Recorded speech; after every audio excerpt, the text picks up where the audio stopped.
Okay dear students and viewers, good morning. आज मैं एक लेक्चर के साथ उपस्थित हूं, लेकिन इस लेक्चर की प्रकृति थोड़ी अलग है। And I have to inform you कि I have to bring this lecture slightly in emergency, and it is for the fact कि मेन एग्जामिनेशन होने वाला है। मेरे अपने कुछ स्टूडेंट ने डिमांड किया कि सर, इस बार आपने हिस्ट्री के बुक्स रिव्यू नहीं दिए, तो थोड़ी सी बुक्स रिव्यू हो जाती तो ज़्यादा बेहतर होता। और यह डिमांड आया मेरे उन बच्चों का जो इन्होंने पिछले साल इंटरव्यू दिया है। उसकी पूरी एक ग्रुप बनी हुई है जिसमें कुछ बच्चे पिछले बार सिलेक्ट हुए, कुछ लाइन में हैं और इस बार मेंस दे रहे हैं। तो उम्मीद करता हूं कि वो भी सिलेक्ट होंगे।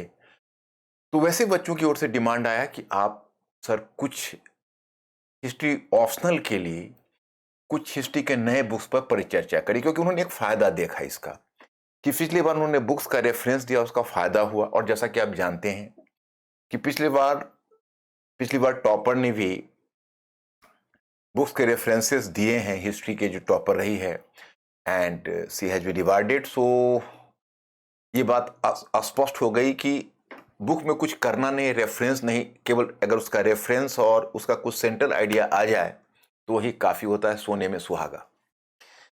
आपके मन में सवाल खड़ा होगा कि क्या ये एक स्वाभाविक यात्रा है या नेचुरल है स्टूडेंट्स के लिए इतने सारे बुक्स के बारे में जानना? बिल्कुल नहीं, बिल्कुल अस्वाभाविक यात्रा है ये।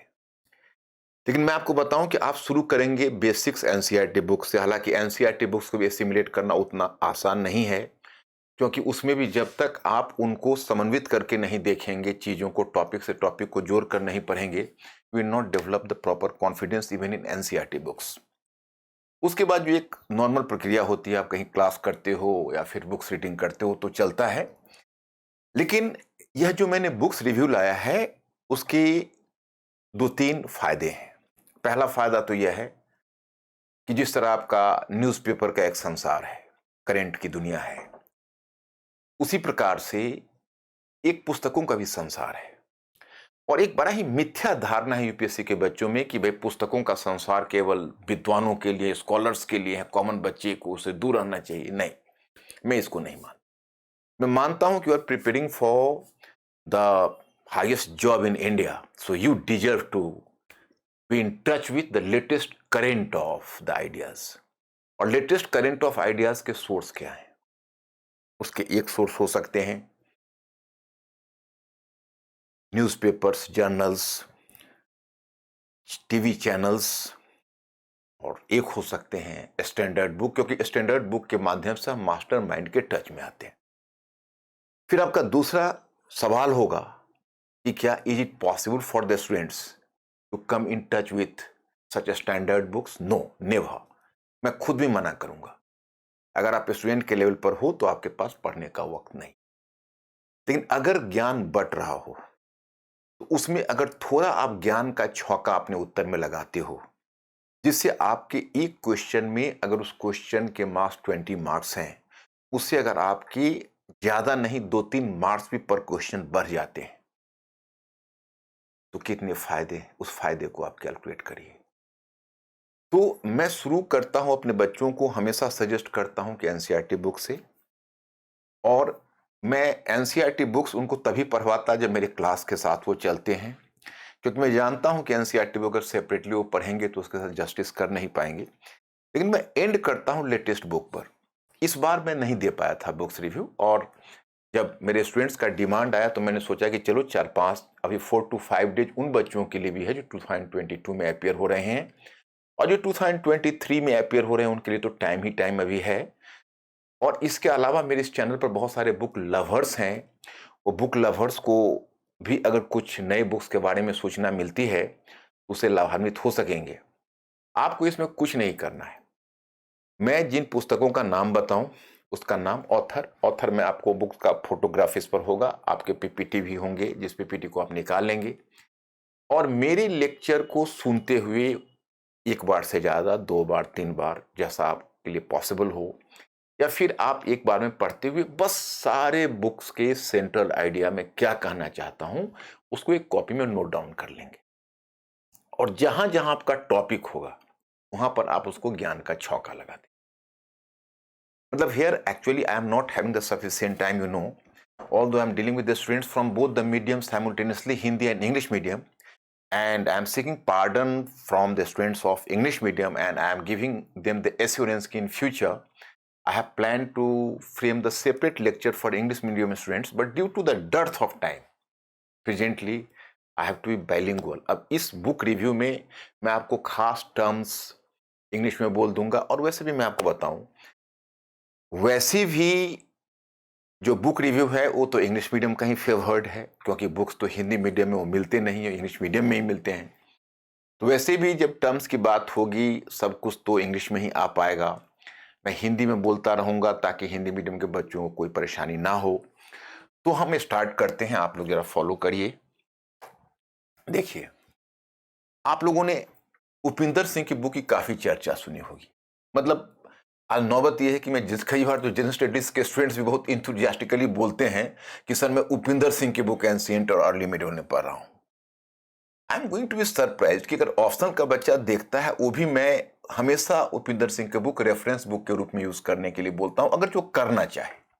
जो ना करना चाहे कोई बंदिश नहीं है, लेकिन मैं किसी को भी टेक्स्ट बुक की तरह उसको पढ़ने की अनुमति नहीं देता। बट सरप्राइजिंगली जब जीएस के बच्चे ऐसा कहते हैं तो मैं बरबस उसका चेहरा देखने लगता हूं कि भाई कितना साहस है उसमें, कि भाई इस जनरल स्टडीज में भी वो उपिंदर सिंह की बुक कंटेक्ट करता है। लेकिन चलो, उपिंदर सिंह की एक ही बुक दुनिया जानती है जो फेमस है, जो प्राचीन और आरंभिक मध्यकाल के बारे में है, लेकिन उन्होंने बहुत सारी छोटी बड़ी बुक लिखी है। इस बार मेरी कोशिश है कि मैं जितने बुक रिव्यू कर रहा हूं या तो 2022 का है, ये रिव्यू नहीं है, सॉरी, रिव्यू टर्म इसके लिए यूज करना उचित नहीं है। रिव्यू तो तब होता मैं उसका फॉर्मल रिव्यू करता, मैं फॉर्मल रिव्यू नहीं कर रहा। मैं इसमें केवल उतना ही आपको बता रहा हूं जितना आप एग्जाम में यूज कर सकते हो। इसका नाम, इसका रेफरेंस, इसमें अगर कोई सेंट्रल आइडिया है तो मैं आपको बताना चाहूंगा। अब ये सारे बुक्स मेरे पास अवेलेबल हैं, तो इन बुक्स को मैं लेता हूं और आपके सामने इन्हें उपस्थित करूंगा। इसमें पहला बुक हमारा है जैसे ancient India culture and culture of contradictions, यही बुक है। इस बुक पर अगर हम विचार करते हैं तो हमें पता चलता है कि इसमें देखिए टोटल 5 टॉपिक्स है, 5 टॉपिक्स है। 5 टॉपिक्स का मैं एक मर्म आपको बता देता हूं। Inequality and salvation, desire and detachment, goddesses and misogyny, violence and non violence, debate and conflict. देखिए इस बुक का सार क्या है? सार है culture of contradictions. Culture of contradiction से है कि हमारे जो प्राचीन भारत की संस्कृति है वो विरोधाभासों से भरी पड़ी है। इसलिए कोई फॉरेन स्कॉलर आता है तो टोटली कंफ्यूज हो जाता है कि भाई आखिर ये एंशिएंट इंडिया है क्या। अब देखिए यहाँ 5 इश्यूज हैं और उपिंदर सिंह ने बड़ा स्पष्ट कर दिया है कि देखिए, चाहे दक्षिणपंथी विचार वाले और वामपंथी विचार वाले विचारकों में जो भी मतभेद हो, whatever may be the conflict between, ideological conflict between the leftist scholars and rightist scholars, it hardly matters for me.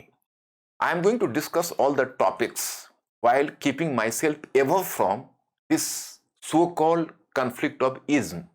मतलब जो विचारों की जो टकराहट विभिन्न विचारकों में है उससे अलग इतर हटकर मैं इस मुद्दे को डिस्कस कर रही हूं। इनका ये कहना है कि देखिए, हमारे प्राचीन भारत की संस्कृति में कितना बड़ा विरोधाभास है कि एक तरफ हम कहते हैं कि हमारी आत्मा इस सांसारिक बंधनों से मुक्त होकर मोक्ष को प्राप्त करे, यानी I have to seek salvation, मोक्ष। एक तरफ हमारे कुछ जो सेंट्स महात्मा हैं, हमारे स्कॉलर्स हैं, वो मोक्ष की बात करते हैं, और दूसरी तरफ acute economic and social inequality है, वर्णा सिस्टम है, वर्ण विभाजन है, ब्राह्मण क्षत्रिय वैश्य शूद्र, और इतना ही नहीं पंचम भी है जो अछूत की श्रेणी में है। एक तरफ इंसान की झलक पाने में भी आंखों को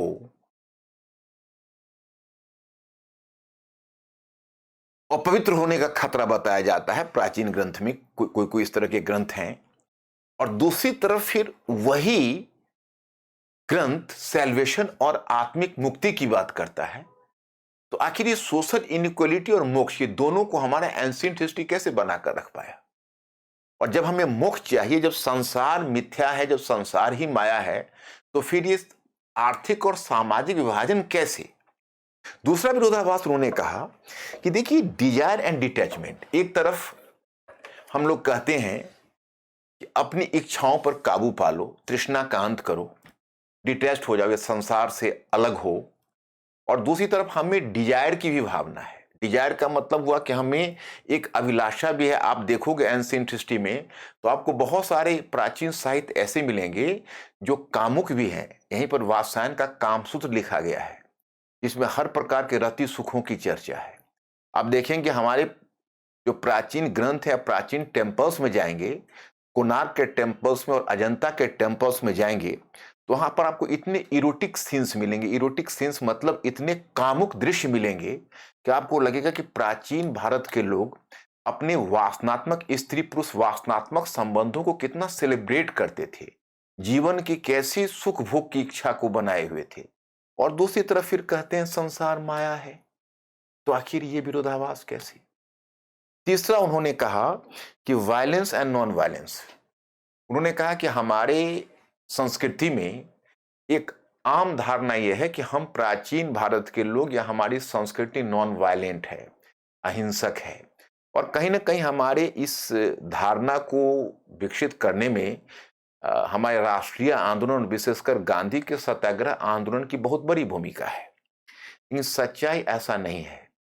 हमारे इतिहास ने अगर बुद्ध और महावीर को पैदा किया है और अशोका को पैदा किया है, तो हमारे इतिहास ने फिर अजातशत्रु को भी पैदा किया है, बिंबिसार को भी पैदा किया है, चंद्रगुप्त मौर्य को भी पैदा किया है, समुद्रगुप्त को भी पैदा किया है। तो we are having a series of kings who are fighting for the statehood, who are fighting for territory, who are just waging the war for gaining material happiness.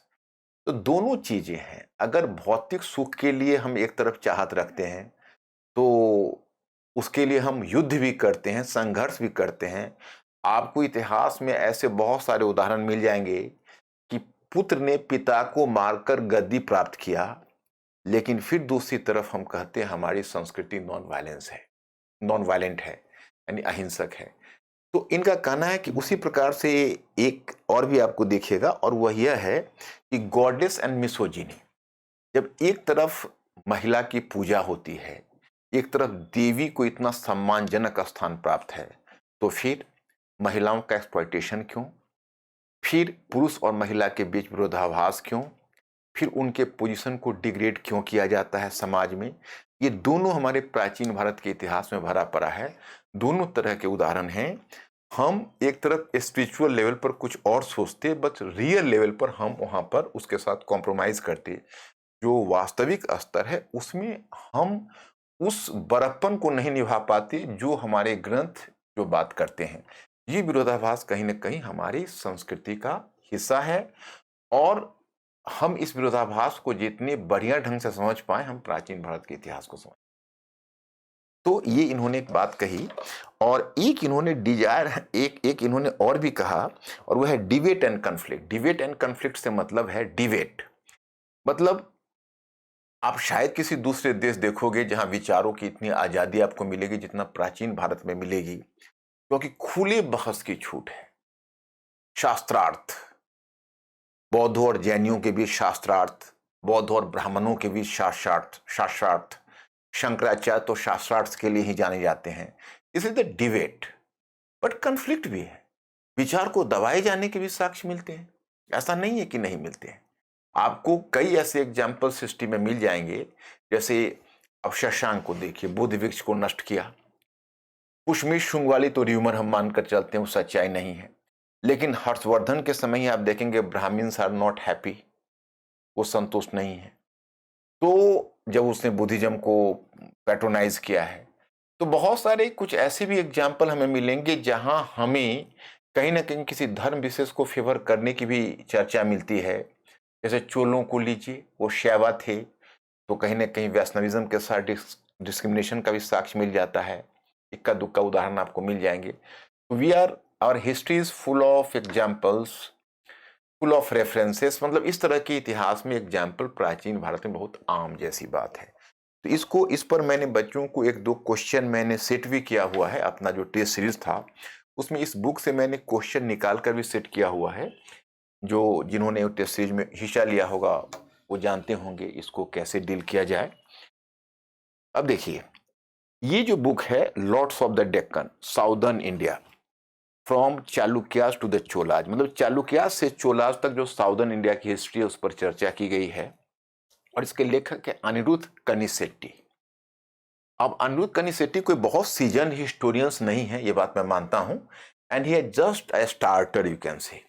Manu S Pillai के बहुत बड़े प्रशंसक रहे और साउथ इंडिया में दो young historians, Manu S Pillai तो थोड़ा सा और एक्सपीरियंस्ड हुए, लेकिन ये इन्होंने भी, अनिरुद्ध कनिसेट्टी ने भी बहुत अच्छा रिसर्च वर्क करके साउथ इंडिया का इतिहास लिखा है। मुझे लगता है ये इतिहास में बहुत सारे कुछ चीजें बच्चों को जाननी चाहिए, जैसे चालुक्याज के बारे में इन्होंने जो खास कर लिखा है, चोलाज के बारे में भी लिखा है, लेकिन चोलाज के बारे में कोई नई बात नहीं लिखी है। चालुक्य के बारे में मैंने एक नई बात पाई है जो I will just prefer to share with you, बस एक बात। और उसके अलावा जो कला में चालुक्यों का योगदान है तो किसी बुक को यहाँ पर डिटेल्स में करना मेरे लिए पॉसिबल नहीं है, क्योंकि एक लंबी सूची है पुस्तकों की, मैंने आपको बताया है। आगे से मैंने प्लान किया कि मैं एक बुक लेकर आपके पास आया करूंगा। आज भर आपको झेलना होगा, थोड़ा सा नंबर ऑफ बुक्स ज़्यादा है और ये मेरी मजबूरी है, क्योंकि मुझे इन बच्चों को करके देना है और समय की बेहद कमी है।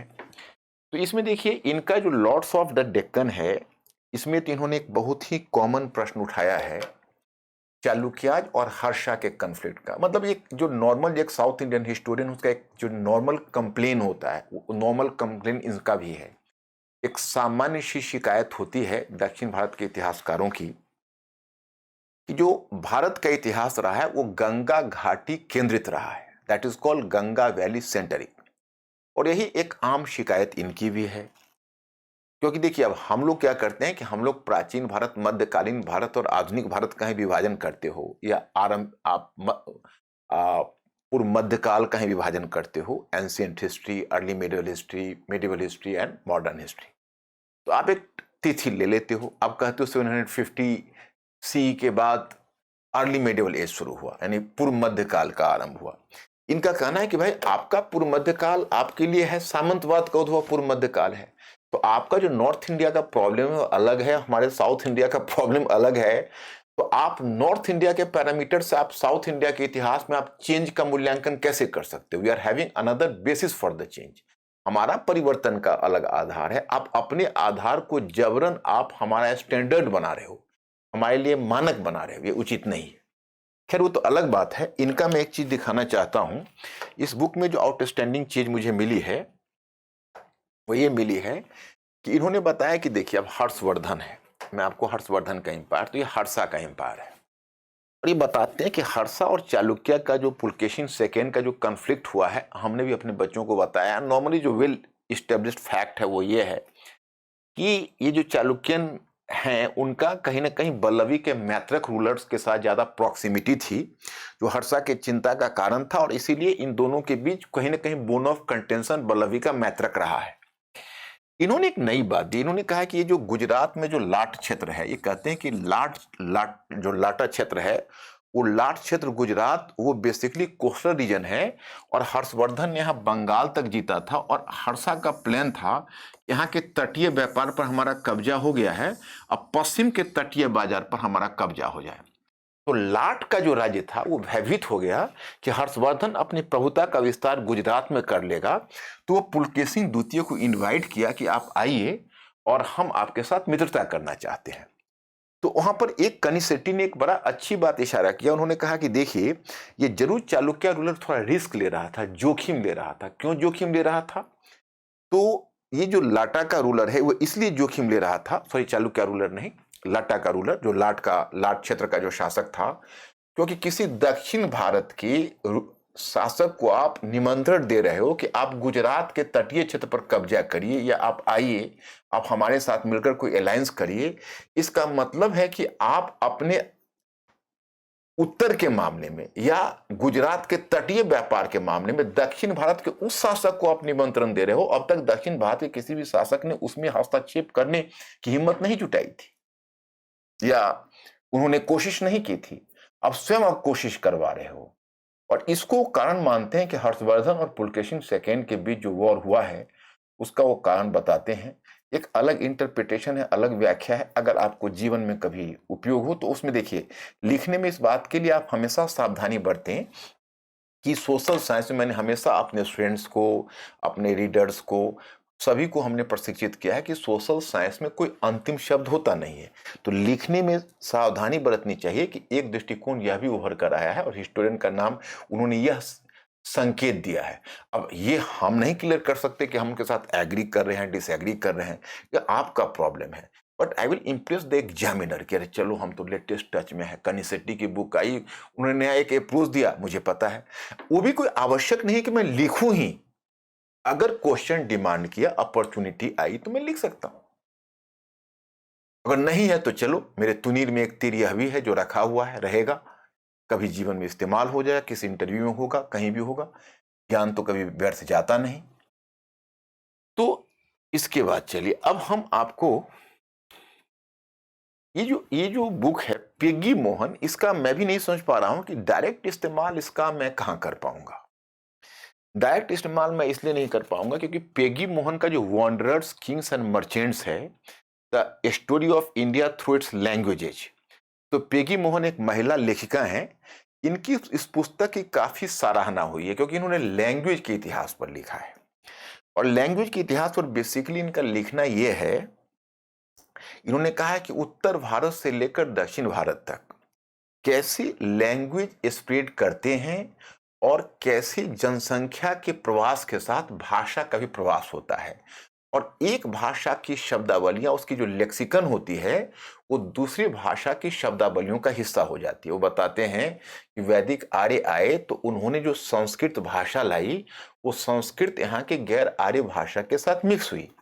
नॉर्थ ईस्ट में बंगाली भाषा के बारे में, बाकी भाषा के बारे में बताते हैं, इस पर आर्य भाषा का ही प्रभाव नहीं है बल्कि द्रविड़ और नॉर्थ ईस्ट की जो भाषा है, जिसको आप इंडो तिब्बती भी कहते हो, उसका ही प्रभाव है, खासी का भी प्रभाव है। ये बताती हैं कि देखिए, जनसंख्या प्रवास के माध्यम से भाषा का प्रवास संभव होता है। जैसे वो बताती हैं कि अब जैसे तेलुगु भाषा है तो दक्षिण भारत की भाषा है, द्रविड़ समूह की भाषा है। मैं मानकर चल रहा हूं कि आप फाउंडेशनल चीजें जान रहे हो। अगर आप फाउंडेशनल चीजें नहीं जान रहे होगे तो इस बुक्स रिव्यू में उसमें मैं कुछ कर नहीं पाऊंगा, क्योंकि इसमें तो मेरा उद्देश्य ही यही है कि आप फाउंडेशन जान रहे हो, उसमें थोड़ा सा ज्ञान का छौंका लगाना है। तो आप मानकर चलिए उत्तर भारत में आर्य समूह की भाषा है, दक्षिण भारत में द्रविड़ समूह की भाषा है। तो द्रविड़ समूह की भाषा का व्याकरण, शब्दावलियां, ये सब अलग मानी जाती है आर्य समूह की भाषा से। तो द्रविड़ समूह की भाषा में तमिल, कन्नड़, तेलुगु और मलयालम आदि आती है। तो एक उत्तर में ब्रुही भी निकली है, लेकिन वो उत्तर में है, वो भी आश्चर्य का विषय है कि द्रविड़ समूह की भाषाओं को उत्तर में है। तो जो तेलुगु भाषा है उसमें आप देखोगे तेलुगु ब्राह्मणों का, जैसे उत्तर से जब ब्राह्मण गए तो उसमें तेलुगु भाषा में बहुत सारी शब्दावलियों में उत्तर में ब्राह्मणों का योगदान है। तो बेसिकली यहां पर ये अपनी इस पुस्तक में दिखाना चाहती हैं कि जो जैसे समाज का विकास होता है, आप मतलब इन्होंने एक बहुत अच्छा शब्द का प्रयोग किया है। I will just prefer to share with you. इनकी बुक मैं आपको बता दूं, यही इनकी बुक है और ये मैंने पढ़ी। एक्चुअली देखिए, आपको खुद आश्चर्य हो कि भाई इतनी सारी बुक्स मैं कैसे पढ़ता हूं। तो मेरा एक तरीका है, क्योंकि बेसिक फाउंडेशनल नॉलेज तो मुझे होता ही है, तो इसमें अगर कोई बुक है तो इसमें मैं सारे पेजेज नहीं पढ़ता हूँ, मैं पेजेज को उलटता चलता हूँ और जहां मुझे नए विचार आते हैं, हाँ कोई बुक का मैं सिंटॉपिक और क्रिटिकल रीडिंग भी करता हूँ। जैसे एक दो बुक मैं बताऊंगा कि वो मुझे इतना इम्प्रेस किया कि मैंने उसका सिंटॉपिकल रीडिंग भी किया है। लेकिन बाकी बुक्स का मैं उसको क्या बोलते हैं, स्किमिंग करता हूं और स्किमिंग करके उसमें मैं निकालता हूं कि भाई मेरे लिए काम की और ज्ञान की चीजें कितनी है और कैसे मैं उस ज्ञान का उपयोग अपने बच्चों के लिए कर सकता हूं। यहाँ पर मेरा बिल्कुल ही प्रोफेशनल अप्रोच होता है। मेरा उद्देश्य कहीं भी तथ्यों को बढ़ाना होता नहीं है, क्योंकि मैं जानता हूं कि सभी इंसान की अपनी सीमा होती है। इस बुक से आप ज़्यादा से ज़्यादा यही ले सकते हैं कि मैं सभी में एक सेंटेंस बता दूंगा इसका इस्तेमाल। पेगी मोहन का नाम ले लीजिए, वॉन्डर्स किंग्स एंड मर्चेंट्स का नाम ले लीजिए और बोलिए कि कैसे भारत में भाषा जनसंख्या प्रवास के साथ चली।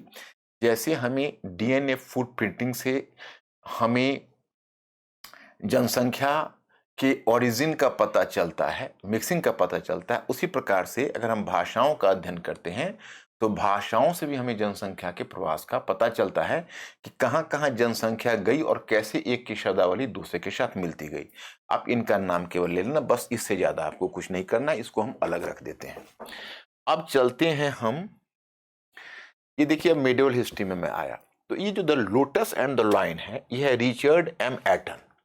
रिचर्ड एम एटन एक बहुत ही रिप्यूटेड हिस्टोरियन है, लेकिन इनकी मैंने ढेर सारी पुस्तकें मेरे पास है। 2018 में भी इन्होंने एक बुक लिखी और अभी 2022 में ये बुक तो मैंने जस्ट 1 मंथ पहले लिया है।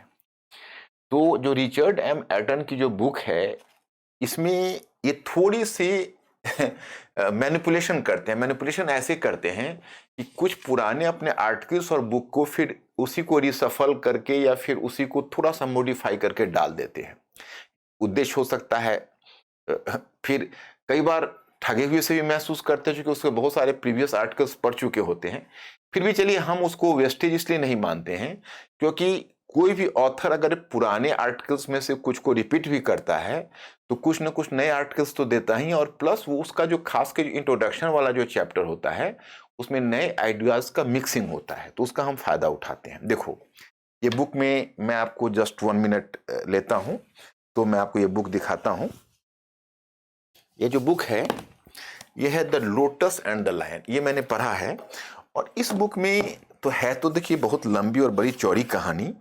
मैं थोड़ा सा आपको बताऊंगा कि जैसे टोटल इसमें चैप्टर्स हो गए तो बहुत ज़्यादा है, 19 चैप्टर्स है, लेकिन अपने काम के सारे चैप्टर्स है नहीं। वैसे अगर थॉरोली बुक पढ़ना चाहें हमारे कोई बुक लवर तो पढ़ सकते हैं। मैं बुक लवर की बात करता हूँ, स्टूडेंट्स की बात नहीं, क्योंकि स्टूडेंट्स के पास पढ़ने का टाइम वैसा होता नहीं और मैं रिकमेंड भी नहीं करूँगा।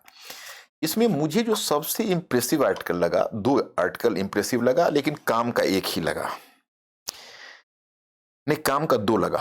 एक तो है द पर्शियन कॉस्मोपोलिस। मैं समझा देता हूं ये पर्शियन कॉस्मोपोलिस क्या है।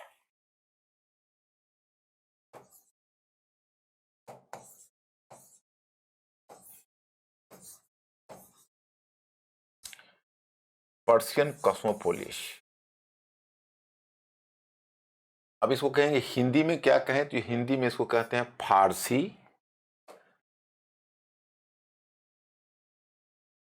फारसी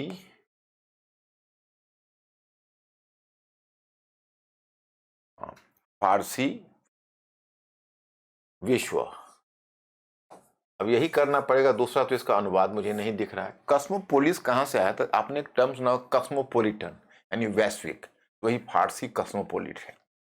इसकी अपनी बड़ी लंबी चौड़ी कहानी इन्होंने दी। इन्होंने कहा कि देखिए जैसे आपको मैं यहां पर बताता हूं, ये देखिए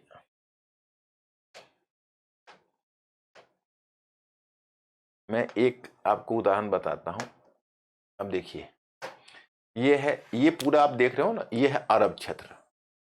इस्लाम का उद्भव इन्हीं क्षेत्रों में हुआ था और इस्लाम की अपनी भाषा थी, जिस भाषा का नाम है अरबी लैंग्वेज। तो इट वाज द अरबी लैंग्वेज। इस्लाम का अपना जो लोकल लैंग्वेज है, जो इस्लाम जिस लैंग्वेज को बहुत ही महत्व देता रहा, दैट इज कॉल्ड अरबी लैंग्वेज। तो अब अरबी लैंग्वेज से आप बढ़ते हो तो जैसे जैसे इस्लाम पूरब की तरफ बढ़ता गया तो इधर सेंटर की तरफ भी बढ़ा है, इधर ईस्ट की तरफ बढ़ा है। तो उसी क्रम में वो ईरान को जीता है। तो ईरान, आप फारस देखते हो ना, फारस से ही फारसी शब्द निकला है। तो ईरान के पास, जैसे आप प्राचीन भारत का इतिहास तो आप लोग पढ़ते होंगे, तो उसमें आप लोगों ने अखमीनी साम्राज्य सुना होगा जो रोमन साम्राज्य का समकालीन है। तो जो फारसी साम्राज्य है रोमन साम्राज्य के समकालीन, वो फारसी साम्राज्य है जो मौर्य साम्राज्य के समकालीन है, जिसको आप ईरानी साम्राज्य बोलते हो। अखमीनी साम्राज्य आपने सुना होगा, अशोक से 250 वर्ष पूर्व डेरियस फर्स्ट था जिसने अपने अभिलेख खुदवाए थे, आपको याद होगा। तो वह वही अख्मेनी साम्राज्य की बात कर रहा हूं। तो वो साम्राज्य के बाद वो साम्राज्य का पतन हो गया। तब ईरान में एक आया था साम्राज्य, उसका नाम था सासानियन साम्राज्य। उस सासानियन साम्राज्य भी एक पावरफुल साम्राज्य था, जिसका पूर्वी रोमन साम्राज्य, जिसको बिजेंटियन साम्राज्य कहते हैं, उसे निरंतर युद्ध होता था। लेकिन जब इस्लाम की सेना आगे बढ़ी तो उसने तो जितने भी साम्राज्य थे सभी को रौंद डाला, उसने सभी को जीत लिया। इसी क्रम में इस्लाम की सेना आगे बढ़ी तो उसने ईरानी साम्राज्य को जीता। तो ससानियन साम्राज्य का पतन हुआ, ये घटना मैं बता रहा हूं 7वीं सेंचुरी के मध्य की है। उसकी जो भाषा फारसी है, एक्चुअली जिस समय इस्लाम चला था तो इस्लाम बेसिकली बहुत उस समय डेवलप्ड नहीं था, विकसित नहीं था। तो इस्लाम बेसिकली एक ट्राइबल ऑर्गेनाइजेशन का प्रतिनिधित्व करता था। इस्लाम एक धर्म था, लेकिन इस्लाम एक संगठन बहुत मजबूत, एक प्रशासनिक संगठन मजबूत नहीं हो पाया था। पैगंबर ने एक राज्य की स्थापना भी कर डाली थी, लेकिन राज्य का कोई सुशासन या अच्छी व्यवस्था और राज्य स्थापित नहीं कर पाया था। ईरान है, ईरान में एक नौकरशाही की बड़ी लंबी परंपरा थी और बहुत वेल बिल्ट नौकरशाही थी। उसका अपना एक लैंग्वेज था, ईरान की अपनी पर्शियन कल्चर था। जब इस्लाम गया तो धीरे से उसने उसको एसिमिलेट कर लिया, अपने आप में उसको समाहित कर लिया। लेकिन जो आप ईरान की जो ओरिजिनल फारसी भाषा देखते हो, वो फारसी को कहते हैं मिडल पर्शियन, उसको मध्य फारसी बोलते हैं। उसमें अरबी लैंग्वेज, अरबी शब्दावली और अरबी संस्कृति की मिलावट हुई। और फिर जैसे जैसे इस्लाम पूरब की तरफ फैलती गई तो फारसी ने बाकी भाषाओं से भी कुछ शब्दावलियां लेकर और भी फारसी समृद्ध होती गई। तो ध्यान रखना है, जो ईरान की फारसी है उससे ये फारसी, जो इस्लाम ने जो फारसी डेवलप किया, वो उससे काफी और डेवलप्ड और अलग हो गया। और फिर बाद में जब इस्लामी साम्राज्य का प्रसार हुआ अब्बासी खलीफा के समय, तो अब्बासी खलीफा के समय इस्लामी साम्राज्य के प्रसार के बाद फिर नौबत यह आई कि उसके बाद फिर मध्य एशिया में फैल गया। तो फिर तुर्कों ने अपना लिया, तो तुर्क बहुत सारे तुर्की राज्य ने फारसी भाषा, पर्शियन लैंग्वेज को अपना लिया। तो धीरे धीरे क्या हुआ कि अरबी भाषा चला गया, धर्म की भाषा बनकर रह गई, और फारसी भाषा ही इस्लाम की ऑफिशियल लैंग्वेज बन गई, राजकीय भाषा बन गई। और फिर पूर्वी यूरोप से लेकर और पश्चिम दक्षिण पूर्व एशिया तक, उसका एरिया आप यही समझ सकते हो, बाल्कन क्षेत्र, बाल्कन क्षेत्र कहते हैं पूर्वी यूरोप को। तो बाल्कन क्षेत्र से लेकर दक्षिण पूर्व एशिया तक इतने बड़े क्षेत्र में फारसी, उसको उसी को कहते हैं पर्शियन उसके लिए एक टर्म मैंने अभी इस्तेमाल किया है कि पर्शियन कॉस्मोपोलिस, मतलब एक फारसी विश्व व्यवस्था कायम हुई। अब देखो, ये पर्शियन कॉस्मोपोलिस से हमारा आशय यह है, जैसे दक्षिण एशिया से भारत है, तो भारत में तुर्की शासन की स्थापना हुई, उन्होंने भी फारसी भाषा को अपनाया। और मुगल काल में तो अकबर ने 1582 में इसको राजकीय भाषा ही घोषित कर दी। यहाँ पर जो मुझे आपको रिचर्ड एम एटन की एक बात जो मुझे अच्छी लगी है और जिससे मैं आपको विशेष रूप से वाकिफ करवाना चाहूंगा, ये है कि रिचर्ड एम एटन ने एक बात कही है, पर्शियन कॉस्मोपोलिस से आशय सिर्फ यही नहीं है फारसी भाषा, बल्कि जब फारसी भाषा जो अपना विस्तार कर रही थी, उसके अंतर्गत जितने भी लोकल लैंग्वेज है, वो सारे लोकल लैंग्वेज को प्रभावित कर रही थी।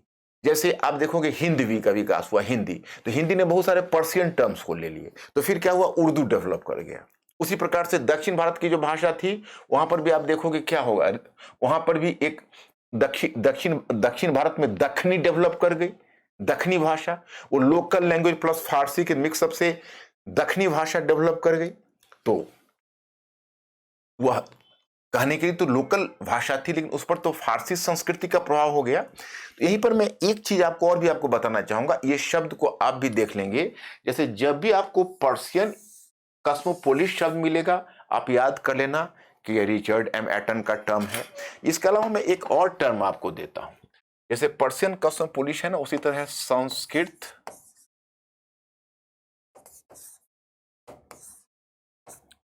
कॉस्मोपोलिस।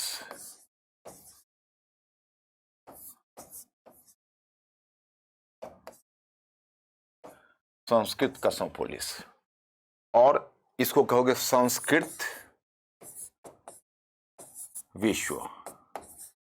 और यहां पर मैं एक बात यह बताना चाहूंगा, जैसे पर्शियन कॉस्मोपोलिस शब्द को किसने जन्म दिया है, तो रिचर्ड एम एटन ने। ये नाम यहां पर लिखा हुआ है, यहां से आप नाम ले लेना, आपके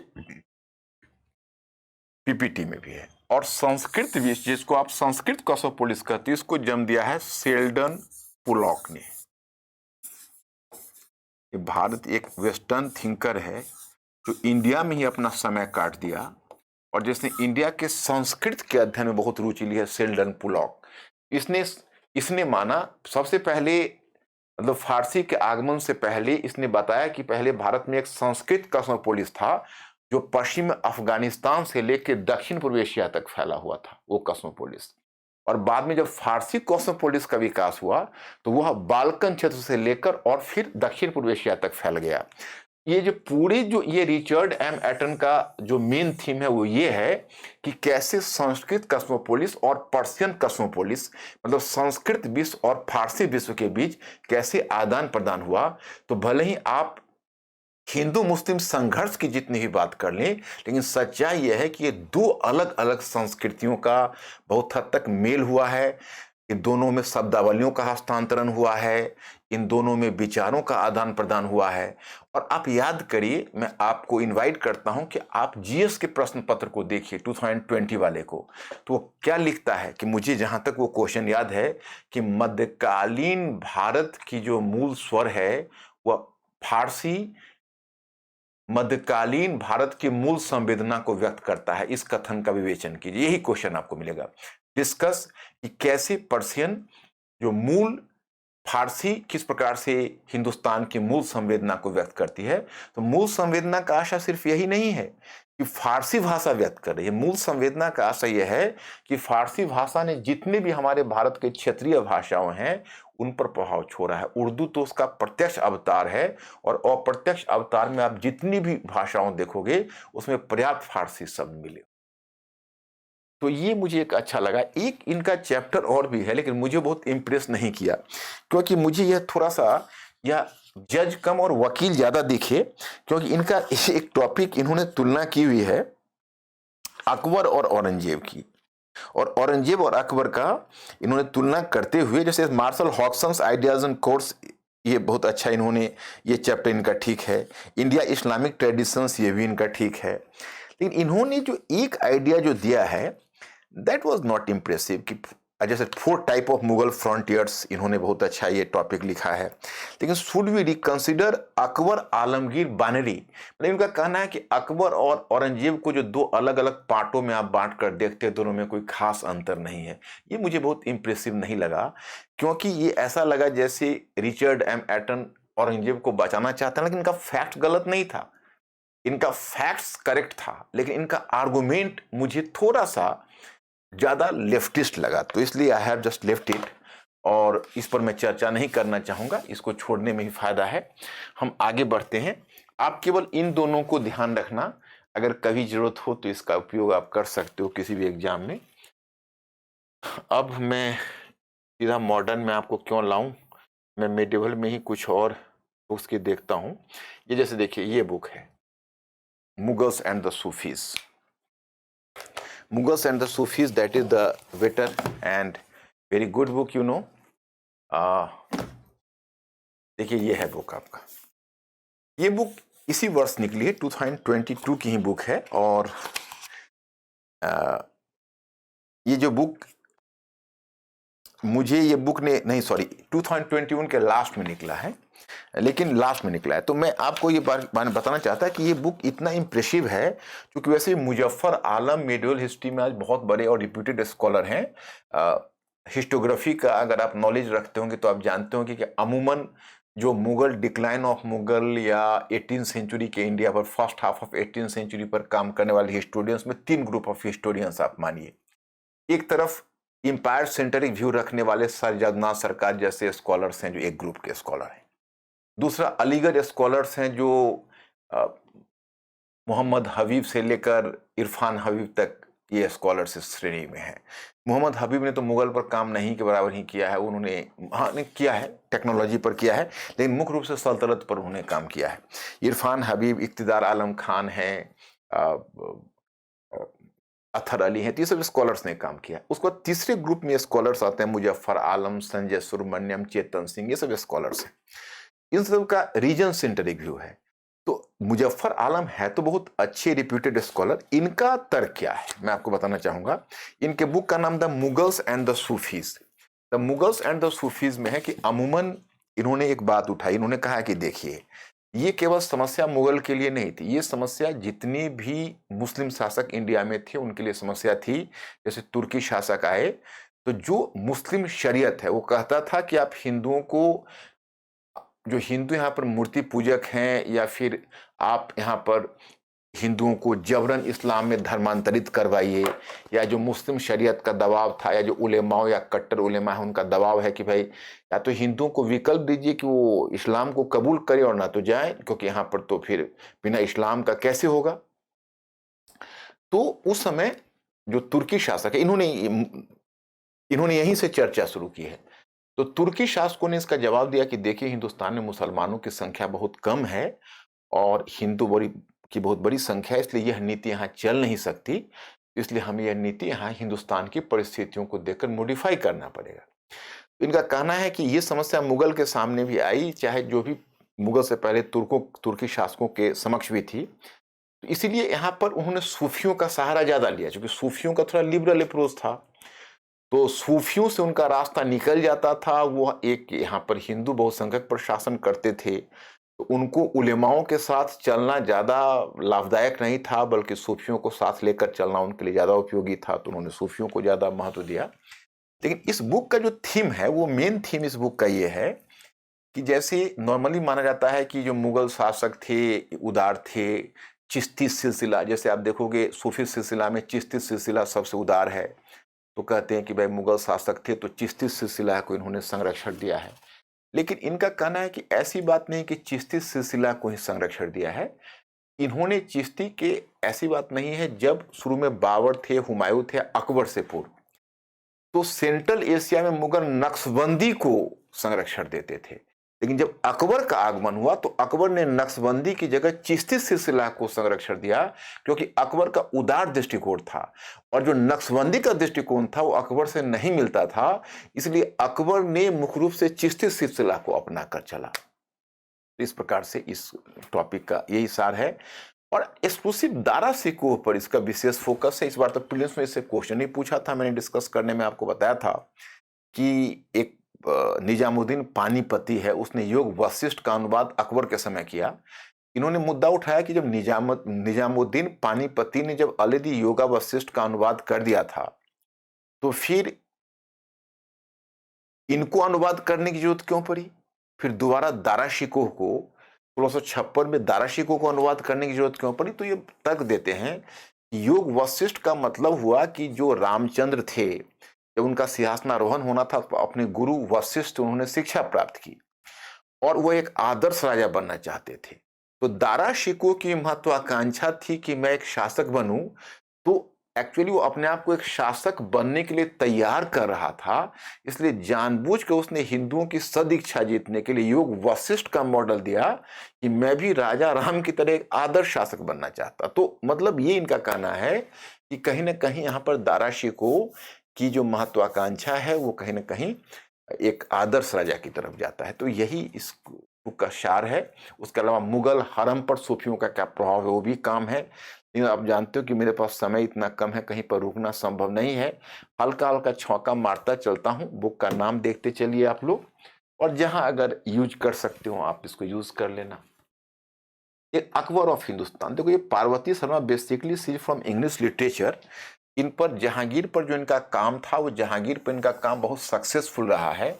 इस बार इन्होंने अकबर पर भी एक बुक लिख डाली है। वैसे पिछले साल से इस बार अकबर पर बहुत सारी पुस्तकें आई हुई हैं, इसलिए ये कोई नई बात नहीं है। लेकिन पार्वती शर्मा की इस बुक को मैं इसलिए सराहना करता हूं क्योंकि मैंने ये बुक पढ़ी और मैंने इस बुक को पढ़ने के बाद महसूस किया कि इसने सोर्सेस पर काम किया है। मतलब she has made the very keen survey of the sources. देखो हिस्ट्री ऑप्शनल पर जब आप काम करते हो तो जनरल स्टडीज की हिस्ट्री और ऑप्शनल की हिस्ट्री में एक बहुत बड़ा फर्क ये आ जाता है। यहाँ पर sources of study, history optional में सोर्सेस ऑफ स्टडी और हिस्टोग्राफी, इतिहास लेखन, ये दो चीजें बड़ी महत्वपूर्ण हो जाती हैं। इसने सोर्सेस ऑफ स्टडी पर थोड़ा सा काम किया है और उसने बहुत अच्छी अच्छी इंफॉर्मेशन भी दिए हैं। तो इसने तुलना की है कि अकबर की जब 1596 की घटना बताई है, जब 40 वर्ष बीता है अकबर का, तो अबुल फजल आईन अकबरी दरबार में प्रस्तुत कर रहा था, जिसमें अकबर के शासन की उसने एक आदर्श शासक की तरह अकबर को प्रस्तुत कर रहा था। उसी दरबार में बैठा हुआ बदाऊनी जल रहा था, क्योंकि उसको लग रहा था कि मैं इसकी बखिया उधेड़ के रखूंगा अकबर की। और उसने उसी समय निश्चित किया कि मैं भी एक पुस्तक लिखूंगा, जो मुंतखाब तवारीख उसने लिखा, जिसमें मैं अकबर के का पोल खोलूंगा और बताऊंगा कैसे अकबर ने इस्लाम के विरुद्ध काम किया है। तो उसने अकबर को एक तरह से इस्लाम विरोधी करार देने की मंशा उसी समय बना ली थी। अब यहाँ पर देखो, मैं एक इसमें आपको एक बात बताना चाहूंगा जो कि मुझे बहुत दिलचस्प लगा, कि अकबर पर जो चार्जेज आए हैं, ये मैंने बहुत सारे चीजों से ये नोट किया है कि ये जो अकबर पर चार्जेस दिया हुआ है, पेज संख्या आप अगर 328 पढ़ेंगे, 328 329, तो आश्चर्य नहीं लगता है। बहुत सारे मुस्लिम्स उस समय के स्कॉलर्स थे, या बहुत सारे ऑर्थोडॉक्स उलेमास थे, जो अकबर के बारे में र्यूमर था कि हिंदुओं को फेवर कर रहा है। ये होता ही है कि कोई भी अगर शासक या रूलिंग क्लास अगर चाहता है कि हम दूसरे कम्युनिटी के लिए थोड़ा न्यूट्रल और निष्पक्ष बातें करे, उसके न्याय के मुद्दे को उठाए, तो अपने कम्युनिटीज के लोग पक्षपातपूर्ण मानने लगते हैं। ये तब भी सत्य है, आज भी सत्य है।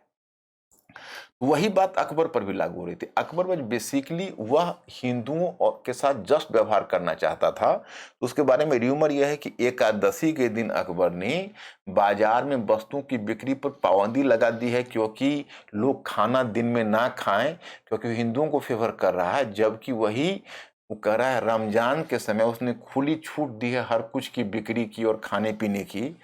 तो इस तरह से अकबर हिंदुओं को फेवर करा। तो इस तरह के जो चार्जेज हैं, और उसके बाद अकबर की पॉपुलैरिटी देख के तो मैं एक बार दंग रह गया। इन्होंने एक घटना बताई है कि एक पोएट है बनारस का, और उन पोएट के बारे में, जैसे जौनपुर का, उनका नाम है बनारसी दास।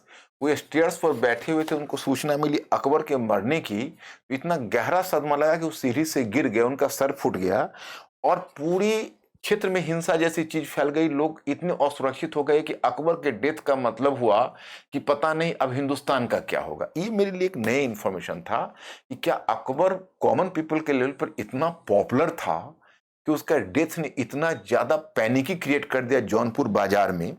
सो it was a matter of surprise for me. ये मेरे लिए एक नया इन्फॉर्मेशन था which I have to share with you. ये सब मैं दे देता हूं, कभी अगर आपके काम आ जाए तो अच्छा है। ऑथर का नाम है पार्वती शर्मा।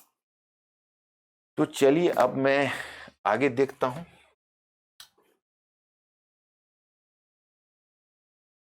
अब मैं पहले मॉडर्न में कुछ को देखता हूं।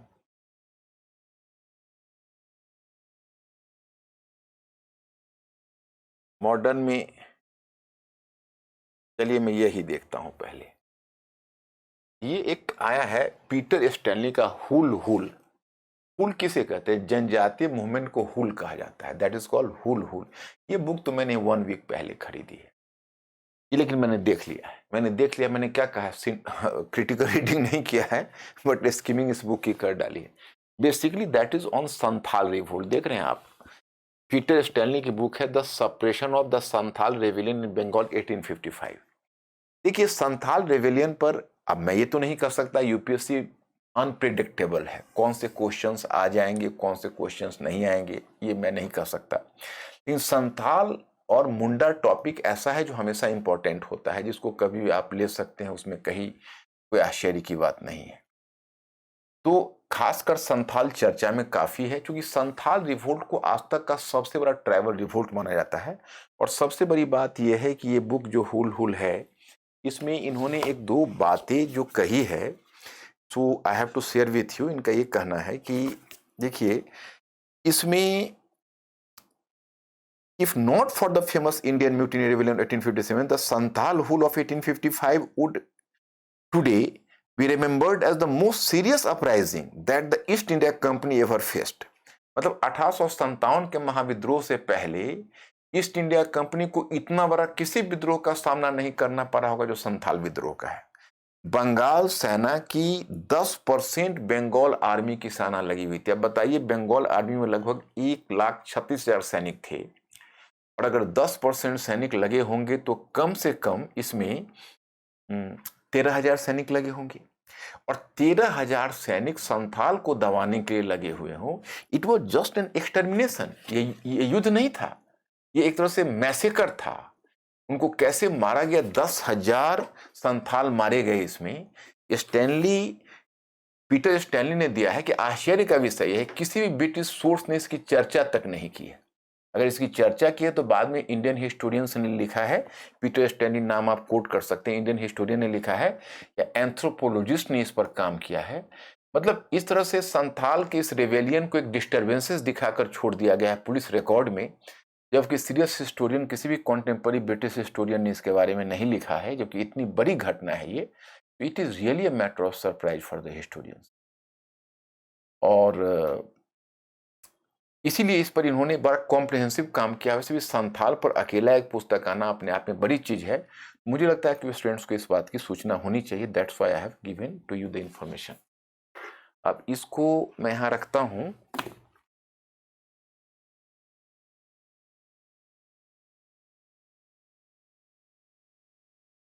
अब मैं आपको एक मॉडर्न हिस्ट्री की दूसरी बुक ले चलता हूं। ये थोड़ा सा आपके लिए ज्यादा इंपॉर्टेंट हो सकता है। देखिए, ये है रेबेल्स अगेंस्ट द राज।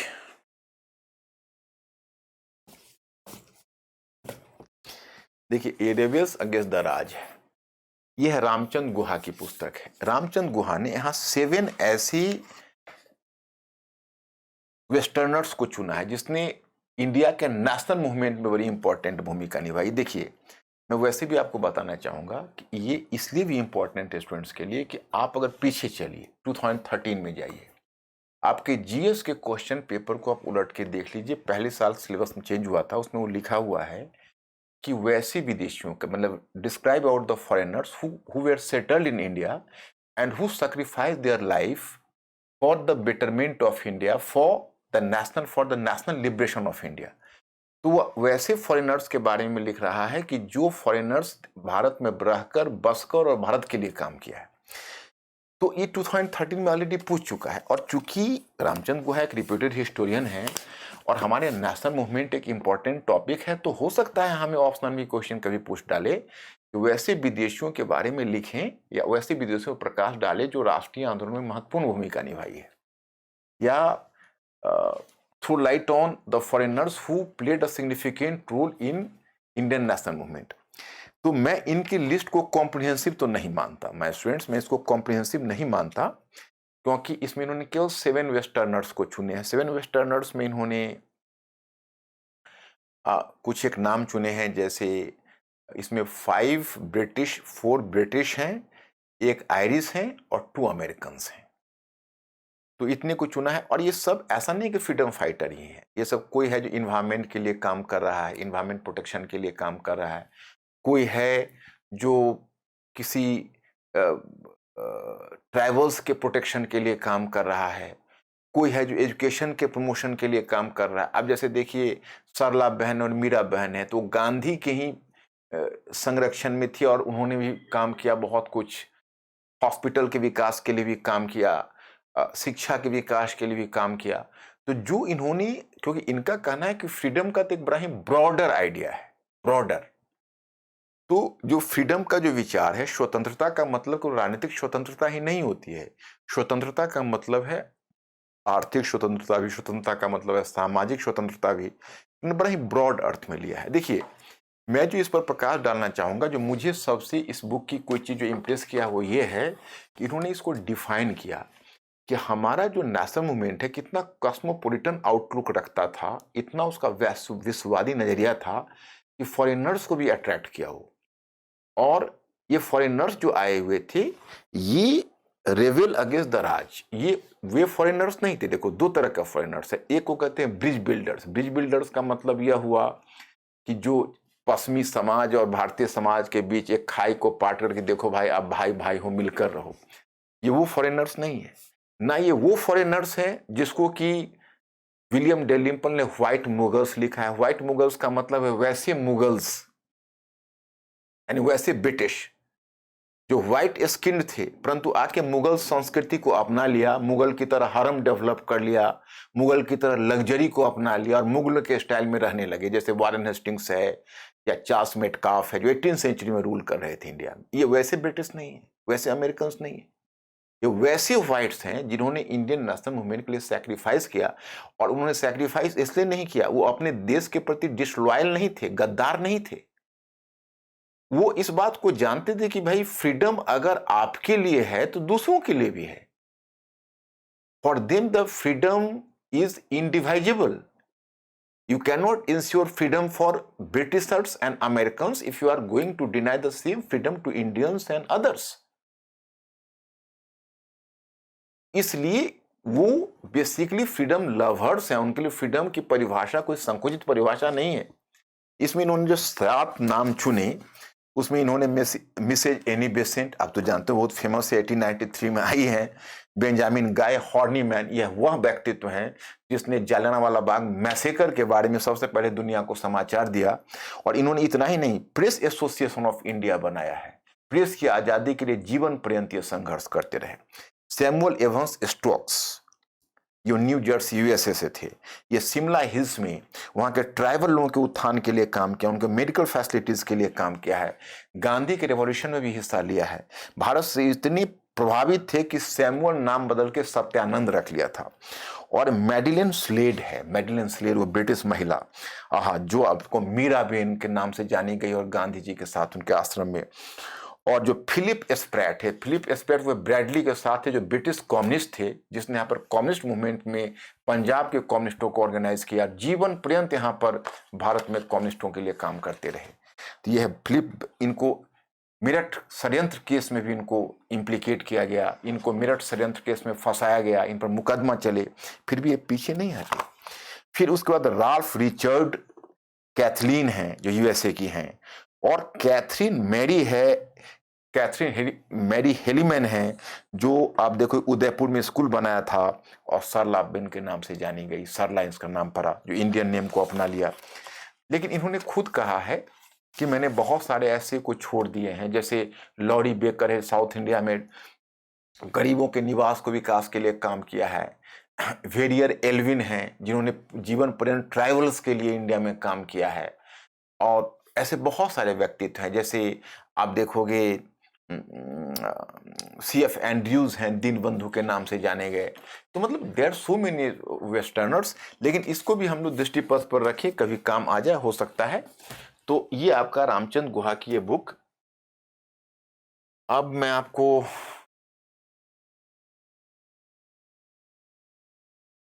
एक इस बुक पर लाता हूं, फ्रीडम मूवमेंट में एक मैं और बुक पर लाता हूं। देखो ये जो मनु एस पिल्लई की जो फॉल्स एलाइज है, India's maharajas in the age of Ravi Varma, जैसे आपने ये बुक है, ये बुक मैंने बहुत पहले लिया था, ये 2021 के लास्ट में ही आया था। ये मनु एस पिल्लई की जो बुक है, ये मुझे बुक क्यों अच्छी लगी, मैं इसकी वजह बताता हूँ। क्योंकि नॉर्मली क्या होता है कि जो हमारे किंग्स का जब दिमाग में इमेज आता है तो किंग्स का मतलब लगाया जाता है ब्रिटिश के पिट्ठू थे, इनकॉम्पिटेंट थे, अपने पीपुल्स को एक्सप्लॉइट करते थे, हमेशा ऐशो आराम की जिंदगी जीते थे, लोगों का शोषण करते थे, ये भारत में स्वतंत्रता के शत्रु थे, ब्रिटिश के साथ मिले हुए थे। ये सामान्य सी धारणा बनती है, लेकिन ये बात नहीं है, ये वैसे नहीं थे। इसमें बहुत सारे किंग्स जो प्रोग्रेसिव थे। तो मनु एस पिल्लई ने इनका एक दूसरा फेस दिखाने का प्रयत्न किया है कि इनमें से बहुत सारे प्रोग्रेसिव थे जिन्होंने एजुकेशन के विकास के लिए काम किया। जैसा बड़ौदा में है, अब देखो कंपलसरी एजुकेशन। अब यहाँ पर आपको एक पेंटर्स के आइज से ये देखते हैं, और वो है India's maharajas in the age of Ravi Varma. Ravi Varma एक पेंटर है जो 5 महाराजा की तस्वीरें उतारी है और उनके लाइफ के बारे में लिखते हैं कि वो महाराजा के कितने प्रोग्रेसिव अप्रोच थे, कैसे वो ब्रिटिश के अगेंस्ट में भी प्लान कर रहे थे, ब्रिटिश के पिट्ठू नहीं थे, बल्कि किस प्रकार से वो देश की स्वतंत्रता तो नहीं, लेकिन कैसे वह अपने राज्य के विकास के लिए सोच रहे थे, ब्रिटिश को अपना शत्रु मानते थे, और कैसे वो ब्रिटिश से लोहा लेने के लिए भी तत्पर रहते थे। तो ऐसे राजाओं की कहानी के बारे में लिखा है। ये अपने आप में बहुत बड़ी बात है। बुक तो काफ़ी वॉल्यूमियस है और लेकिन इसको बताना तो अभी संभव नहीं है, लेकिन मैं आपको यह बताना चाहूंगा कि Manu S Pillai dispute the view, tracing the travels of the iconic painter Ravi Verma through 5 princely estates from the 1860s to the early 1900s uncovers a picture far remote from the cliches in which the princesses are trapped. The world we discover is not dancing girls but of sedition, legal battles, defines of imperial dictates and resistance. मतलब उन्होंने जो कहानी बताई है इन शासकों के बारे में कि ब्रिटिश से लोहा लेने के लिए तैयार हैं, उनके साथ लीगल बैटल कर रहे हैं, संघर्ष कर रहे हैं, अपनी जनता के लिए सोच रहे हैं, ये वो राजा नहीं है जो ब्रिटिश के पिट्ठू हैं। तो ये मनु एस पिल्लई की जो बुक है, यह प्रिंसली स्टेट्स के बारे में पहली बुक मैंने पढ़ी है जो इतना ब्राइट पिक्चर दिया है इसने। तो ये इस तरह से आप देखते हो, एक तो ये हो गया। अब इसके बाद मॉडर्न हिस्ट्री में मैं एक दो बुक की चर्चा और करना चाहूंगा, और वो बुक की चर्चा करने की वजह क्या है मैं आपको बताता हूं। जैसे एक बुक आता है, ये आंचल मल्होत्रा की बुक है, इन the language of remembering the inheritance of partition. अब देखिए, अगर कोई स्टूडेंट यह बोलता है कि भाई मेरे लिए एक नई बात है, हम इन द लैंग्वेज ऑफ रिमेम्बरिंग हम नहीं समझ पा रहे हैं, या ये बुक का क्या अप्रोच है, नहीं, मैं सभी को इनवाइट करूंगा। अगर किसी भी स्टूडेंट्स की बात होती है तो वो बात करते हैं सबसे पहले एनसीईआरटी की। मैं एनसीईआरटी की बात करता हूं। मैं आपको बताता हूं, इसमें बहुत सारे ऐसे रिप्यूटेड ऑथर है। अभी अभी मैंने एक ऑथर की चर्चा की है, आपको याद है, रिचर्ड एम एटन की। मैं फिर एक बार उस बुक को दिखाता हूं तो आपको ध्यान आ जाएगा। अभी हमने इस ऑथर की चर्चा की है, आपको याद होगा, पर्शियन कॉस्मोपोलिश। तो ये जो आप देखते हो इस ऑथर को, ये ऑथर, आप कैन यू बिलीव दैट कि आप क्लास 11th के एनसीईआरटी में जाइए, आप मिडिवल हिस्ट्री खोलिए। मिडिवल हिस्ट्री में मध्यकालीन भारत के इतिहास में आप देखेंगे कि जो सूफिज्म है उसने कैसे लोकल लैंग्वेज और लोकगीत का सहारा लेकर अपना प्रसार किया है। आपको 11वीं कक्षा की एनसीईआरटी में आप आज पेज खोलकर देखिए, आपको मिलेगा चक्की नामा, सुहाग नामा, चरखानामा। मतलब वो बताते हैं कि किस प्रकार से जो महिलाएं थी, वो महिलाएं सुहाग के अवसर पर जो गीत गाती थी, चक्की पीसती हुई जो गीत गाती थी, शादी के अवसर पर गीत गाती थी, उसको शादी नामा कहा जाता था। तो वो लिखते हैं कि इन गीतों का जो संग्रह है, इन गीतों का संग्रह लोगों में लोकगीत के रूप तरफ फैला हुआ था, और सूफी संतों ने दक्षिण में इन गीतों का सहारा लेकर सूफीज्म का प्रसार किया। ये ओरिजिनल जो शोध है, रिसर्च है, वो रिचर्ड एम एटन की है। इस बुक में जो मैं बता रहा हूं, यह इस बुक में भी वो एक चैप्टर वो दिया हुआ है, और वो आपके एनसीईआरटी पुस्तक में रखी हुई। उसी प्रकार से मैं आपको दिखाना चाहूंगा कि आप अगर गौर से देखेंगे तो आपको पता चलेगा कि देखिए, ये जो बुक मैंने आपको बताया है, यह है आंचल मल्होत्रा का है, इन द लैंग्वेज ऑफ रिमेम्बरिंग। इस बुक को देखिए, इनहेरिटेंस ऑफ पार्टीशन। इस बुक में उन्होंने, आंचल मल्होत्रा ने क्या कहा है, इन्होंने बेसिकली, आप कक्षा 11वीं की एनसीईआरटी खोलिए, आप कक्षा 12वीं की एनसीईआरटी आप खोलिए। अच्छा, मैंने जो मिडिवल हिस्ट्री की भी कहा है वो भी कक्षा 12वीं की खोलेंगे, हमने 11वीं आपको बोल दिया है, लेकिन आप 12वीं कक्षा की एनसीईआरटी में एक एंशिएंट की पुस्तक है, एक मिडिवल, एक मॉडर्न की। ये मैं नई एनसीईआरटी की बात कर रहा हूं। तो आप जब क्लास 12th की पुस्तक खोलेंगे तो पार्टीशन ऑफ इंडिया पर आप पढ़ेंगे। पार्टीशन ऑफ इंडिया में दो एंगल है। एक एंगल कहते हैं हाई पॉलिटिक्स ऑफ पार्टीशन, जिसमें हम इस विभाजन के लिए उत्तरदायी कौन था उन कारणों पर विचार करते हैं, उसको हम हाई पॉलिटिक्स ऑफ पार्टीशन कहते हैं। दूसरा कहते हैं the impact of the partition literature, या इम्पैक्ट ऑफ पार्टीशन। तो मैं आपको बताना चाहता हूं कि यह फैशन पहले था जब केवल विभाजन के कारणों की चर्चा होती थी। अब 1995 में एक नया ट्रेंड आया और उसमें शुरू किया ज्ञानेंद्र पांडे ने। उन्होंने रिमेम्बरिंग पार्टीशन लिखा और कहा कि देखिए, जो हुक्मरान ने लाहौर में और दिल्ली में बैठकर प्लान बनाए, उनकी तो बात छोड़ दीजिए, उन्होंने बैठ के सरहदें खींच दी, लेकिन कॉमन पीपल को जो दर्द झेलना पड़ा उस सरहदों पर, जो जनसंख्या का ट्रांसफर केवल पंजाब में करीब 1,40,00,000 लोगों का ट्रांसफर हुआ, 10 लाख लोग मारे गए हिंसा में, और उसमें जो महिलाओं के साथ बलात्कार और बच्चों के साथ जो उस तरह की हिंसा हुई, जो दोनों कम्युनिटी के माइंड में जो ट्रॉमा बना हुआ है, ट्रॉमा, वो ट्रॉमा की जो फीलिंग है वो साउथ एशिया के इतिहास को क्षतिग्रस्त करके रखी हुई है, लोगों को चैन से जीने नहीं दे रहे, लोगों की मेमोरी में वो बनी हुई है। उसका निजात हमें खोजना चाहिए। पार्टीशन जो पीछे हुआ वो तो हुआ, लेकिन पार्टीशन जो हमारे दिलो दिमाग पर जो कब्जा जमाया हुआ है उसको हम कैसे दूर करें। जैसे अगर किसी के जीवन में हादसा होता है तो क्या होता है, साइकोथेरेपी ली जाती है, क्योंकि थेरेपी से उस हादसा की सोच से हम मुक्त होते हैं। उसी प्रकार पार्टीशन में उस हादसा की सोच से हमें मुक्त होना है। इसमें बहुत सारे हिस्टोरियंस जैसे उर्वशी बुटालिया ने the other side of silence लिखा, वजीरा जमींदार ने भी द इम्पैक्ट ऑफ पार्टीशन करके लिखा है। उसी प्रकार से बहुत सारे स्कॉलर्स ने लिखा है, उर्वशी बुटालिया ने, रितु मेनन ने लिखा है, तो अभी अमरजीत सिंह ने भी लिखा है। बेसिकली अब इसमें साहित्य जो साहित्यकार है और एंथ्रोपोलॉजिस्ट है वो इसमें घुस गए और लोगों की चेतना में घुसकर लोगों के दर्द की बात करने लगे। आंचल मल्होत्रा वैसे ही एक स्कॉलर हैं जिनका रेमनेंट्स ऑफ पार्टीशन मैंने 2018 में पढ़ा। आप अगर विभाजन के प्रभाव को और ज्यादा जानना चाहते हैं तो मैं आपसे अनुरोध यह करूंगा कि आप जाइए और आप मेरा एक आर्टिकल पढ़िए, आर्टिकल नहीं, आप मेरा एक लेक्चर सुनिए और मेरे चैनल पर जाइए, मेरा नाम लेकर आप डालिएगा कि विभाजन के कारण से भी ज्यादा महत्वपूर्ण है विभाजन के परिणाम को समझना। वो मैंने बहुत पहले रिकॉर्ड किया था उस लेक्चर को, बहुत छोटा सा है, कोई ज्यादा नहीं है, हाफ एन आवर का होगा। आप उसको पढ़िए, आप उसमें देखेंगे किस प्रकार से मैंने विभाजन के कारणों के बजाय विभाजन के परिणामों पर विशेष रूप से चर्चा की है। उसमें आपको मैंने आंचल मल्होत्रा को भी कोट किया और भी बहुत सारे हिस्टोरियंस को कोट किया है। फिलहाल इसमें मैं बताना चाहूंगा कि एक नई तरह की थेरेपी बताती है, बड़ी वॉल्यूमियस बुक है, मैं तो इसको पढ़ नहीं पाया, ये बहुत वॉल्यूमियस बुक है अपने आप में, आप देखेंगे तो this is a very voluminous book.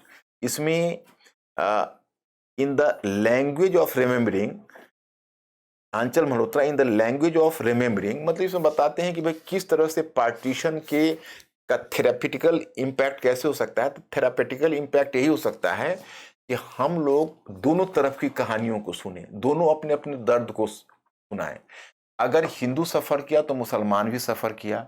अब एक पक्ष समझता है कि मुझे दर्द मिला, उसको सोचना चाहिए कि दूसरा पार्टी भी दर्द को भोगा है, नंबर वन। नंबर टू, इसमें दोनों तरह की मेमोरी हमारे साथ है। ऐसे भी मुसलमान थे और ऐसे भी हिंदू हैं जो अपने पड़ोसी को बचाते हुए अपनी जान तक गंवा दी, उनके लिए हर दुख दर्द सहा, अपने समुदाय से लड़े, लेकिन फिर भी अपने पड़ोसियों की रक्षा की। तो ऐसी अच्छी मेमोरी भी है। तो इसका चिकित्सा दो ही हो सकता है, एक तो दोनों पक्षों का सुना जाए और दूसरी बात है अच्छी बातें और बुरी बातें दोनों सुनी जाए, कि दोनों तरह की पद्धतियां उस समय अपनाई गई, तो शायद हम उस शौक से मुक्त हो जाएं और एक दूसरे को माफ कर दें। तो बेसिकली ये इनकी सोच है, इस बुक में वर्णित हुई है। अब देखिए, ये प्लानिंग डेमोक्रेसी, निखिल मेनन, ये निखिल मेनन की जो बुक है, अब जैसे आज की तारीख में हमारी जो पीढ़ी है, आपकी जो पीढ़ी है, वो जब वो संभाली तब से आप लोग योजना आयोग नहीं देखकर नीति आयोग देख रहे हो। तो आप नीति आयोग के युग में पैदा हुए। लेकिन एक योजना आयोग हुआ करता था, सोवियत रशिया ने दुनिया में इकोनॉमिक प्लानिंग शुरू की थी और वो इकोनॉमिक प्लानिंग दुनिया में इतना पॉपुलर हुआ था, इसको केवल सोशलिस्ट कंट्रीज के साथ कैपिटलिस्ट कंट्रीज ने भी अडॉप्ट किया था। तो ये बुक मुझे बहुत अच्छी लगी, आई लाइक दिस बुक। इस बुक को मैंने थॉरोली पढ़ा है। जैसे देखिए,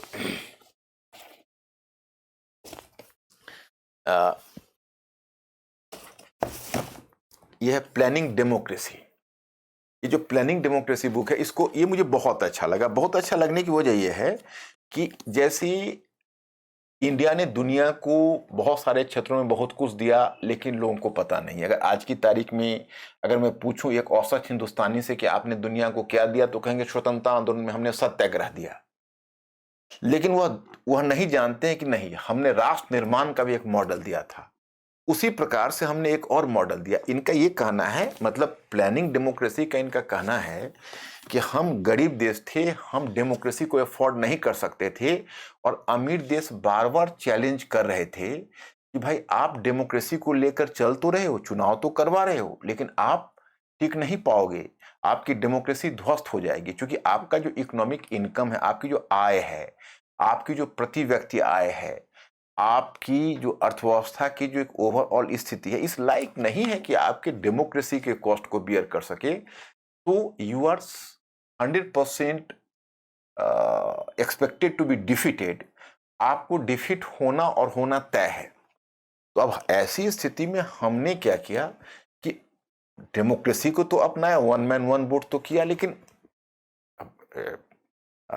डॉक्टर भीमराव अंबेडकर जो हमारे कॉन्स्टिट्यूशनल आइडियोलॉज थे, उन्होंने ये बात कही कि देखिए हमने वन मैन वन वोट तो किया, परंतु वन वोट वन वैल्यू कैसे होगा उसके लिए प्रयास करें। तो हम अगर एक इकोनॉमी को सर्टेन डेवलपमेंट के लेवल पर नहीं ले जाते तो हमारी डेमोक्रेसी कोलैप्स कर जाती। तो हमने जो इकोनॉमिक प्लानिंग अपनाई वो भी एक जोखिम का काम था, क्योंकि वह पूंजीवादी देश के लिए नहीं था, वह वैसे देश के लिए नहीं था जो व्यक्तिगत स्वतंत्रता के समर्थक थे।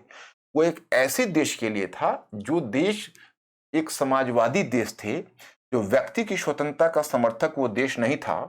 और वह देश था सोवियत रशिया, जिसने लोगों की स्वतंत्रता को दबा के तब इकोनॉमिक प्लानिंग लाया। इकोनॉमिक प्लानिंग के लिए स्वतंत्रता को दबाना मांगता था। हमने डेमोक्रेसी में इकोनॉमिक प्लानिंग लाई, व्यक्ति की स्वतंत्रता को सुरक्षित रखते हुए इकोनॉमिक प्लानिंग लाई। पूरी दुनिया दंग रह गई और बाद में बाकी एशियो अफ्रीकन कंट्रीज ने भी हमसे प्रेरणा ली। तो यहाँ भी हम एक ट्रेंड सेटर हो गए। यही इस बुक का सार यही है। हालांकि है तो बड़ी लंबी चौड़ी, बहुत सारे इशूज हैं। मैंने तो आपको कहा है कि जस्ट टच एंड फिनिश की बात है। बुक का नाम, ऑथर का नाम सब मैंने दे दिया है, मूल भाव दे दिया है। जहां जरूरत पड़े आप ज्ञान का छौंका लगा लेना।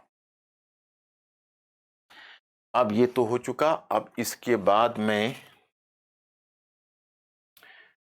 देखिए, अब मैं आपको बताना चाहूंगा कि जैसी रशिया है, तो रशिया में मैंने 2 बुक देखी, लेकिन ये दोनों बुक कोई बहुत काम की नहीं है। एक तो मैंने एंटोनी बीवर की पढ़ी, बहुत मोटी सी बुक है, तो मैं पढ़ ही नहीं पाया। लेकिन देखिए, ये बुक मुझे इसलिए नहीं पढ़ पाया कि मोटी थी। मोटी भी रहती है तो अभी मैं इसको कहीं ना कहीं एक बार तो नजर मारता हूं, लेकिन इस बुक में मुझे बहुत नैरेटिव, बहुत सारी कहानियां जैसी थी।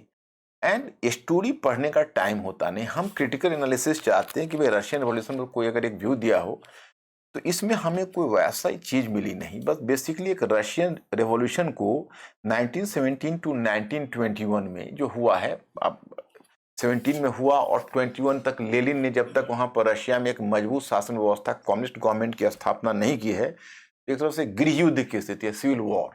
तो कहा ये सिविल वॉर नहीं, वर्ल्ड वॉर है, क्योंकि वेस्टर्न कंट्री ने सोवियत रशिया पर हमला कर दिया था।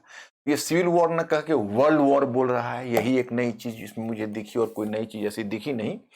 और एक बुक मैंने ये ली है, ये तो मैंने जस्ट 5 डेज बैक ली है, लेकिन थोड़ा सा मैंने पढ़ा भी है। ये बुक मुझे अपेक्षा की ज्यादा अच्छी लगी, क्योंकि इसने सोवियत रशिया के पैदा होने की कहानी से लेके एंड होने तक की कहानी को कवर करता है। तो इसका कैनवास भी बड़ा है और उतना वॉल्यूमियस नहीं है।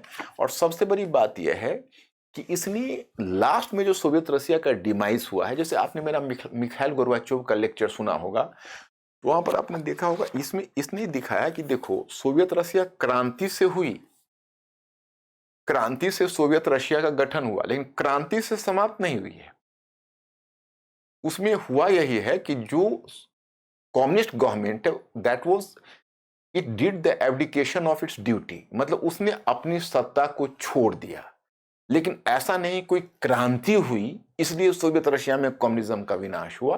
जैसा हम पूर्वी यूरोप के देशों में देखते हैं, कहीं पर ट्रेड यूनियन काम कर रहा है तो कहीं पर पॉपुलर डेमोन्स्ट्रेशन हो रहा है, ऐसा सोवियत रशिया में नहीं हुआ। बस सोवियत रशिया में केवल यही हुआ कि जो कम्युनिस्ट जो पार्टी है उसका पीसफुल डिमाइस हो गया, उसकी जगह उसका एक तरह से ट्रांसफॉर्मेशन हो गया।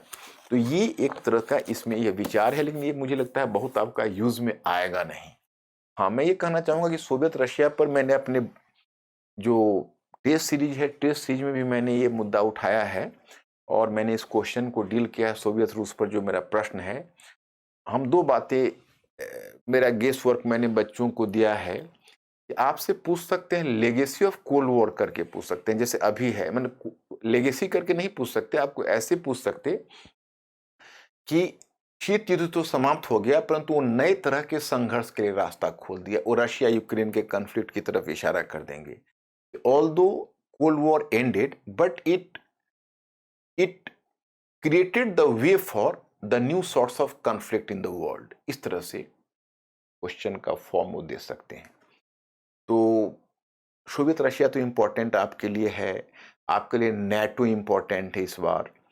इसके बाद वर्ल्ड इकोनॉमिक डिप्रेशन तो हमेशा इम्पोर्टेंट रहेगा, क्योंकि खास के पैंडेमिक के बाद और भी इकोनॉमिक डिप्रेशन का सिचुएशन आ गया है और खास के इन्फ्लेशनरी प्रेशर भी है। तो मुझे लगता है वो चीज़ हो सकती है। चाइना आपके लिए इम्पोर्टेंट, हिस्ट्री ऑफ चाइना आपके लिए इम्पोर्टेंट हो सकता है जो ट्रेडिशनल है। और एक दो बुक आई है वर्ल्ड हिस्ट्री में, इसलिए मैंने इसको गेस्ट। एक तो देखिए वेस्ट एशिया एट वॉर, ये बुक मुझे बड़ी अच्छी लगी, इसको मैंने थॉरो स्टडी किया है। ये one of the best books ever I have read. तो मेरे जो बुक लवर हैं वो इस बुक को पढ़ सकते हैं अगर चाहे तो। तलमीज अहमद का है, ये एक्स एम्बेसडर रहे हैं और बहुत अच्छा लिखा है इन्होंने और बहुत बड़ा कैनवास भी लिया है। मैं आपको दिखाता हूं ये बुक,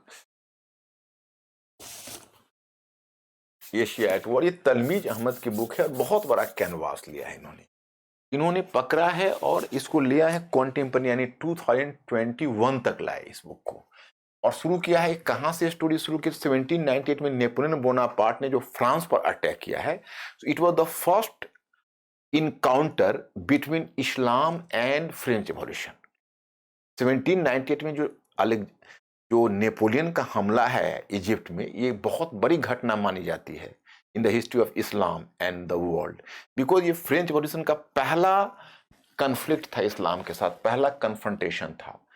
तो ये बुक मुझे बहुत अच्छी लगी और मैं विशेषकर इसमें अरब नेशनलिज्म को काफ़ी पसंद किया, क्योंकि देखो अरब नेशनलिज्म का जो कॉन्सेप्ट है वो हमेशा वेस्ट एशिया का एक बेसिक प्रॉब्लम है। कभी वेस्ट एशिया पर मैं एक लेक्चर फॉर्म करूंगा।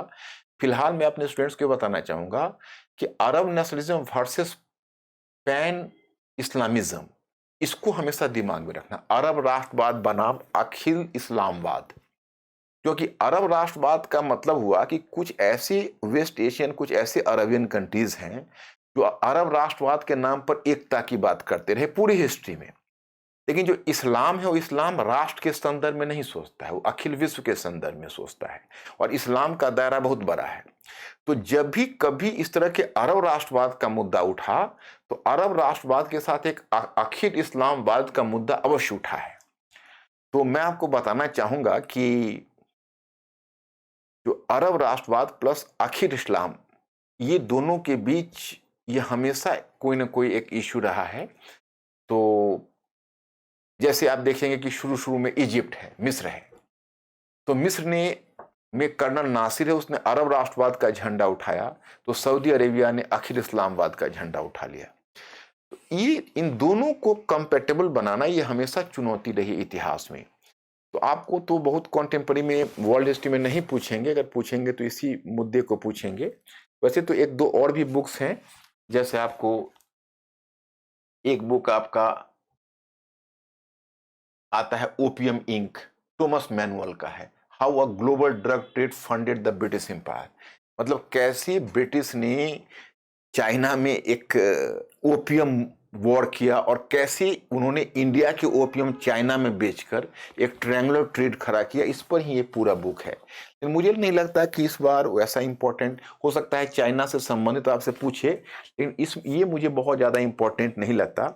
तो फिलहाल मैं इस बहस को यहीं विराम देना चाहूँगा, क्योंकि आपके पास भी वक्त कम है और आज बहुत ज़्यादा बुक्स मुझे देखना पड़ा है बहुत कम समय में, इसलिए मैं क्षमा प्रार्थी हूँ। बट आई एश्योर यू कि भविष्य में मैं एक ही एक बुक लेकर आऊँगा जब भी आऊँगा, और उसको मैं थॉरोली आपके साथ स्टडी करूँगा और डिस्कस करूँगा। तो आज मैं यहीं छोड़ता हूँ। उन बच्चों को शुभकामना जो मुख्य परीक्षा देने जा रहे हैं, उनको कोई प्रेशर लेने की जरूरत नहीं, बस अगर ज्ञान का छौंका थोड़ा लग सके तो मेरा ये लेक्चर सार्थक होगा, और नहीं तो कोई बात नहीं। चलिए, thank you very much, I will see you.